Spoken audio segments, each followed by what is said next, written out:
and welcome to the show. You're watching Twin Cheers Football alongside Dan Fates. I'm Jenna Cottrell. 10 teams undefeated entering this Friday, but a win in week 3. Able to separate maybe just some good scheduling from just some good teams. Yeah, Jenna, well, there's been one school just dominating. They're the real deal. Tioga is #1 in the state for Class D, and nobody seems to be able to slow down Jesse Manuel and that Tiger offense. Yeah, and how about this? Tioga hasn't lost a divisional week since week 5 of 2010. In that season, they've been outscoring divisional opponents by an average of over 35 points a game last 2 years. Tonight at Candor, Connor Hutchinson bombs away. Nick Klossner on the pickup. Shall we tango? Klossner doing a little dance as he breaks ankles with that one. He cuts back. Tioga getting down tonight. Ooh. The Tigers would go up by 12, and they were not done. Hutchinson on the handoff, and Jesse Manuel, he told us the goal for the season, 2,000 yards. I'd say he's well on his way. Manuel able to march this one in for another touchdown. Candor, they would try to counter. Got to give him credit, but Adam Zwerling, no, you didn't. That's would be him Great on name. Offense. Now to the other side of the ball. This kid is so quick. I couldn't even find him with the camera. Both Zwerling and Manuel had 2 touchdowns each. Those were just in the first half. The Tigers went for 486 yards of total offense. Tioga, the roll continues. They're named first in the state, and they play like it. Tigers win 55-12. Yeah, Wellsboro defense is only allowing 95 yards per game. Head coach Rex Ryan would approve of that. They welcomed in Bucktail tonight, but it was the offense here. First play of the game, Quinn Henry rolling right and airing it out. Chase Moser is behind the defense, a quick 40-yard hookup. And, well, the Hornets, they were off and running. The very next play, Henry looking for his version of Rob Gronkowski. That's 6'5" Parker Jones. He could be Gronk's cousin. Seriously? 2 plays in, and Wellsboro's up 8-0. Now, after an interception gave the Hornets the ball back, Henry this time is going to roll left and figures, well, guys, I'll just do it myself. Gets to the pylon for the 9-yard scamper, and it was 16-0. Still in the first half, Henry on the quick slants find Moser again, and well, nobody's going to put a hand on him. Henry goes 8 yards through the air, he went 8 of 9 through the air, 2 scores and 2 more on the ground. They were firing on both sides of the ball. Hornets now 3-0 after a 65-7 win. They look good. Notre Dame, they're looking to bounce back after a slow week 2 at Spencer VanEtten. The Panthers down in this one, but driving. But wait, yeah, not anymore. Tim Davis reading between the lines as he picks off the pass. Yeah, and he wasn't done there.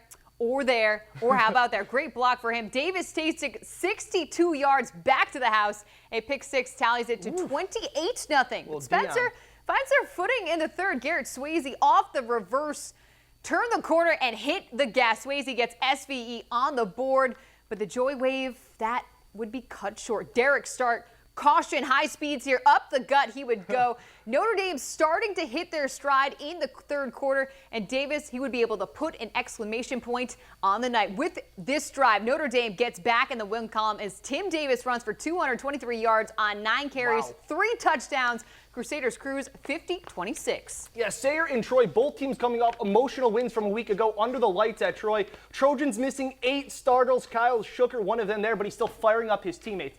Now, the opening kick for the second half, Troy with the sneak onside attempt, but, well, it blows up in their face. Colin Binford recovers and just takes off. The big man rumbling, bumbling, stumbling, falls into the end zone, and just like that, Sayre was up 29-26, and this game would get physical. Defense making some stands. Redskins with the ball. Jacob Goodrich trying to find a lane, but instead gets up close and personal with Dakota Kelly, blowing that one up in the backfield. Next possession for Troy, 3rd and short. Marshall Felt, perfect timing, stuffs that play before it was even started. But early in the 4th, the Trojans on the 1. Ben Sherman, the Shermanator, powers his way into the paint, and that would put Troy ahead, and they wouldn't look back, running away with it at the end by a 40-29 final. Nobody has been able to stop Waverly so far. They put up 63 last week, ranked 10th in the state, facing Norwich, but it was the Purple Tornadoes who strike first.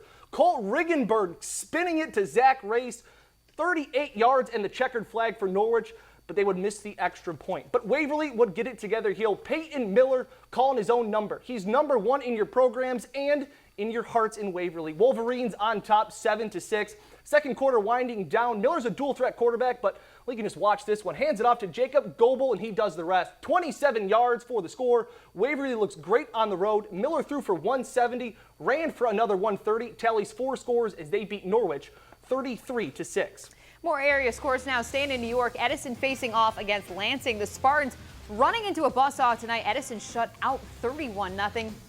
To Section 5, Bath at Livonia, a battle of the unbeatens in Bath. Haverling making a statement. The Rams running away in this one. They take it 37-6. Get this, the Rams have outscored their opponents 134 to just 6. Woo. How about some Waco football hosting Leroy? The Knights too strong as the Eagles fall by the wayside 40-6.